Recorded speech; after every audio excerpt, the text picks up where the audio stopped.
Good morning, students. Today we are going to discuss about the rock cycle. Already we have read about the different kind of the rocks. We know the rocks are the aggregate of the minerals.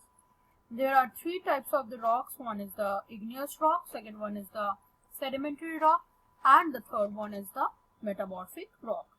We already read about the characteristics of the igneous rock, sedimentary rock, and the metamorphic rock, and our today's topic is rock cycle. Now, what is this rock cycle, or why we have said this word rock cycle? Basically, in case of the rocks do not remain in their original forms. Rocks always change their form. They do not remain in their original way or the original form for a long period of the time. They undergo through transformation. The rock cycle is a process, or we can say it is a continuous process through which the rocks are transformed into the new one.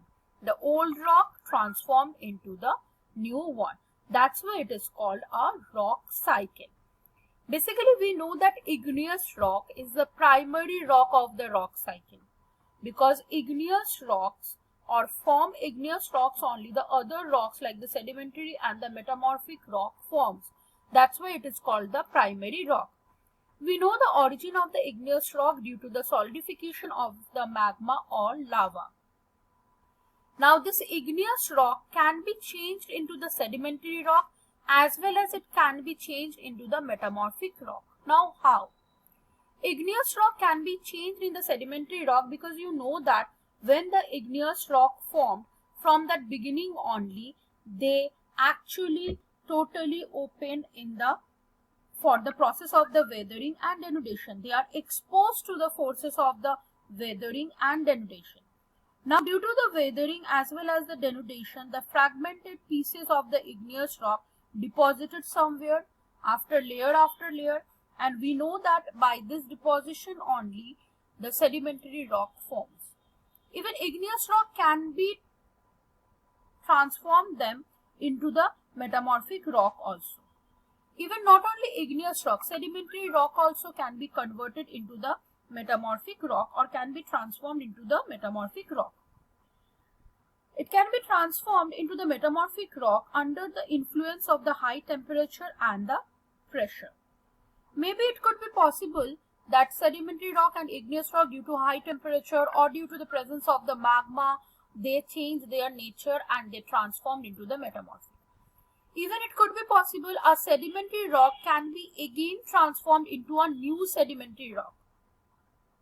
Maybe the sedimentary rock may be buried so deep that they melt, resulting in the formation of the igneous rock also. The sedimentary rock, again it can be converted as sedimentary, as igneous or as metamorphic. Any kind of the changes can be there. Suppose in case of the earthquake or in case of the any tectonic activity, when the plates are hitting each other, we are telling it is the convergent plate boundary. So one plate is going inside of another plate. In that situation, you can see that due to the internal which part of the plate is going down, that crustal rock, that will go the different kind of the changes because it goes inside of the earth, and we know the temperature of interior of the earth is very high. So again it will be melt, and again the melted rocks will cool and it will become hard and the igneous rock will form. So we can see that the igneous rock can be converted into metamorphic and sedimentary.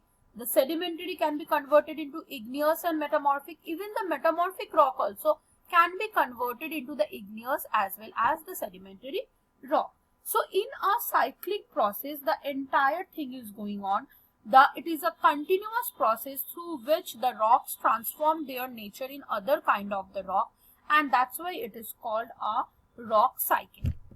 Basically, we know that these rocks can be eroded by the wind, or these rocks can be become in a smaller piece by the earthquake, flood, rain and all. So this is the main reason. And weathering is the most important thing behind this rock cycle only. Now, due to the weathering process, they are broke down into small pieces. They form clay, sand and fragmented rocks. Now, this clay, sand and fragmented rocks can be deposited by layers and layers, and in this way the sedimentary rock can form. If the rocks will go again inside of the earth, they will melt again, the things will come outside in the form of the lava, and you will see that is a presence of the igneous rock. Again, it could be possible that in case of the igneous rocks, again broken down by the weathering agent, and due to the wind and the water, they will break down in the earth, and ultimately they will deposit or they will settle down in any river, low-lying area or the lakes. Layer after layer they will deposit, and by the pressure as well as the time and temperature, these layers of the rock will turn into the rocks only, and that is the sedimentary rock. We know this kind of the sedimentary rocks, the sandstones, limestones and all, these all shale, these all are formed in this way only. Now in the sedimentary rock, we know that we can see the fossils because of the, if some animals or some plants will be there in this layer, so their imprints will be present. Now in case of the metamorphic rock, if this sedimentary rock and igneous rock, due to the pressure as well as due to the heat, they will change into the sedimentary rock as well as in the igneous rock. So this is the entire process where we can see that all the rocks can be converted into the other, and this process is called the rock cycle, by which process the rocks have changed from igneous to sedimentary, from sedimentary to metamorphic, metamorphic to again back to the igneous or the sedimentary, and this process is called the rock cycle. You can see these all are the pictures of the metamorphic rock. So in this way only, one after another changes occur, and the entire thing is called the rock cycle.